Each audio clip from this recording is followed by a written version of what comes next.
characteristics associated with the wooden horse are strength, stability, ability to make decisions, and kindness.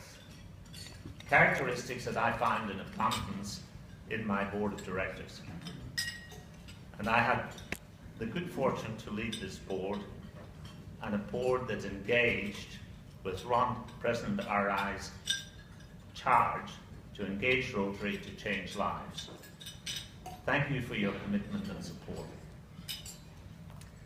In my inaugural address, I identified 3 areas that I might try to make a contribution to: strategy and planning, fundraising and partnership, communications and public relations. Have we done any of this, is the question.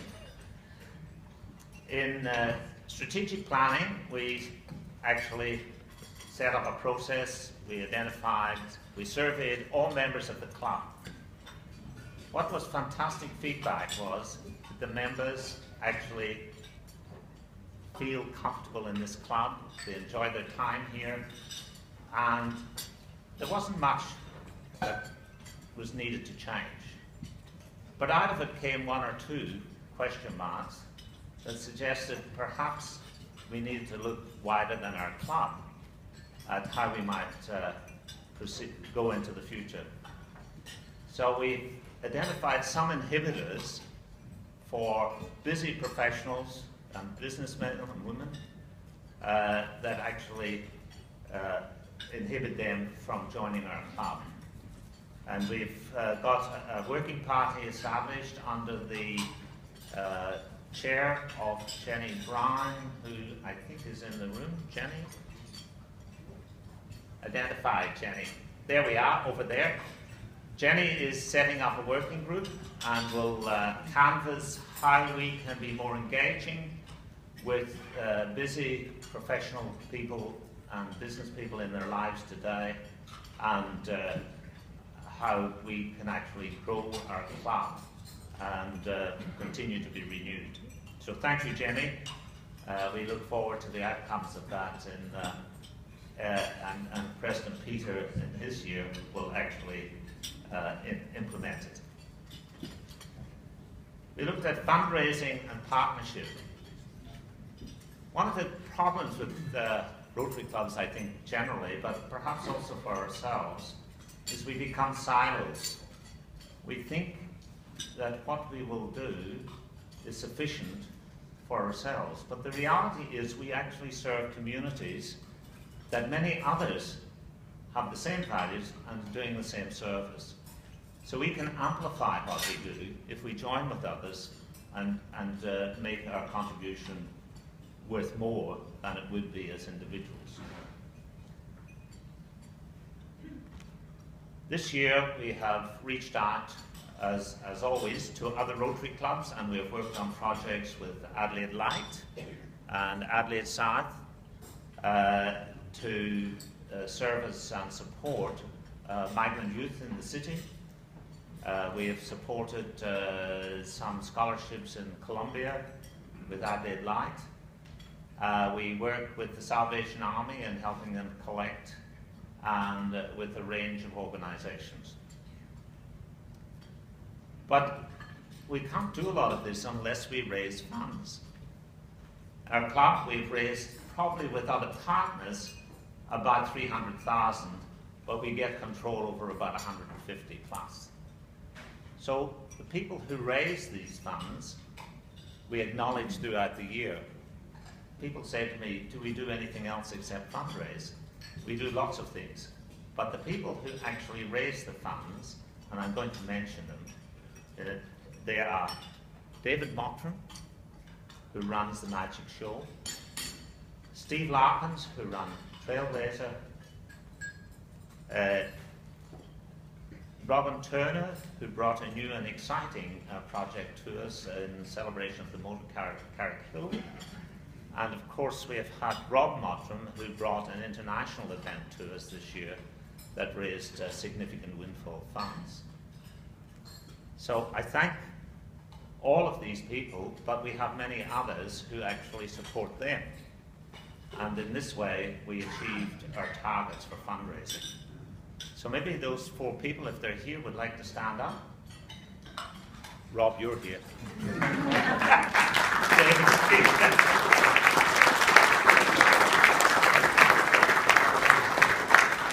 So we have the Motley brothers.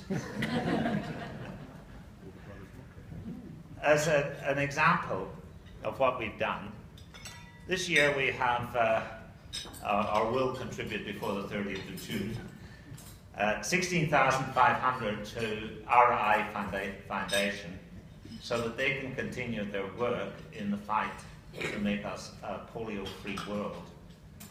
Currently, it looks like Pakistan in the Northwestern Front is the last bastion of the virus. But the people on that front put their lives at risk every day as they administer the Salk vaccine. They are real fighters, and they will make this happen. There are also lots of other humanitarian work and aid that's going on in the foundation. 24,000 to Australian Rotary Health.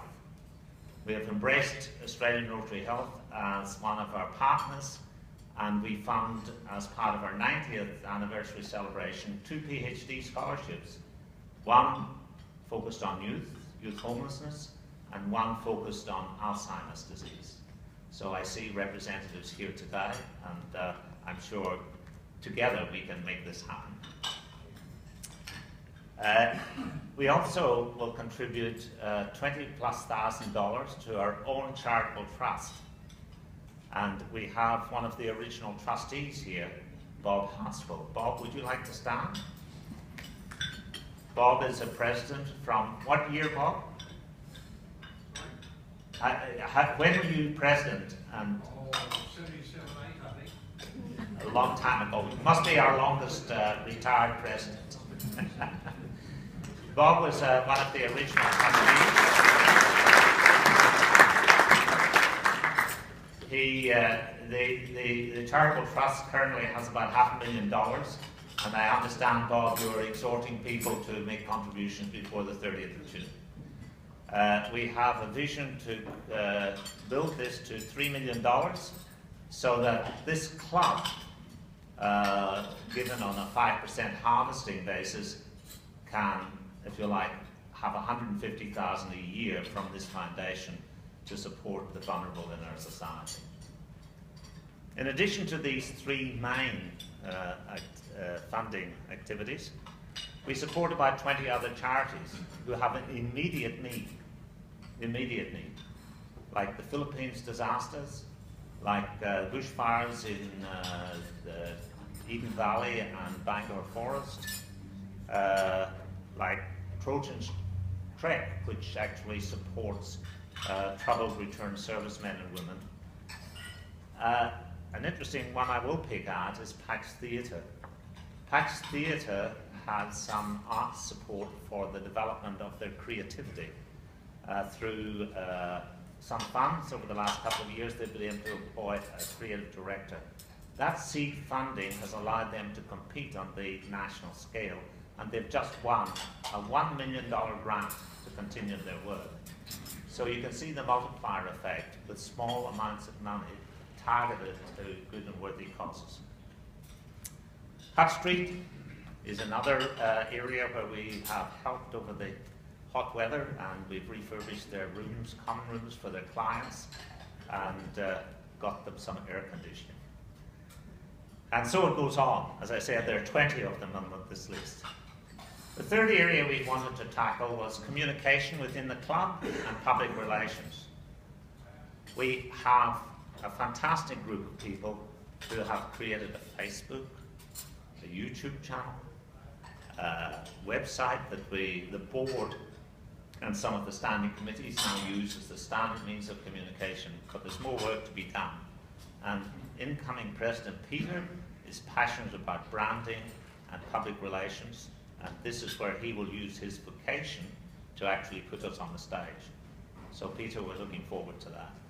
But thank you to, I think it's Adri, Tony and John for the work that you've done there. We have moved ourselves into not only a local young person space, we have moved ourselves into international space. On occasion I go on the website, because I have to find out what's happening on the board, and I find there are 48 or 50 other people on that website, and none of them are Rotary Club of Adelaide members. So I don't know who they are or what they're doing there, but they're interested in us. Finally, as a club, we're inclined to focus and acknowledge all the people who have been involved in fundraising, and you're probably sick of me telling you how wonderful they are. But this club couldn't run without everybody playing their part.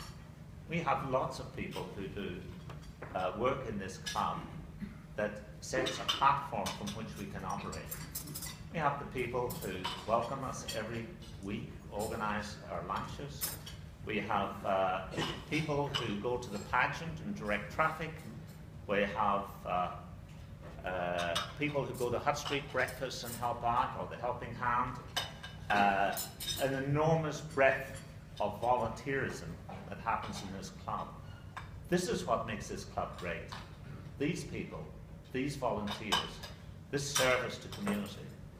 So I have, and we also have people who have serious jobs, like the secretary that we acknowledged today, our treasurer, whom we always acknowledge, the membership secretary, and so on.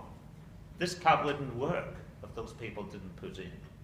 So I've been privileged to work with you, and I thank you for your contributions. And we are sort of like a jazz ensemble.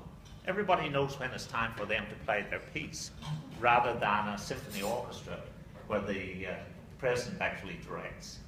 So we've learned how to be a collective practicing collaborative leadership. So it's a fantastic club. We have a culture, we know how to work together, and we have a vision. As I said, it's been a privilege to be your president in this 90th year.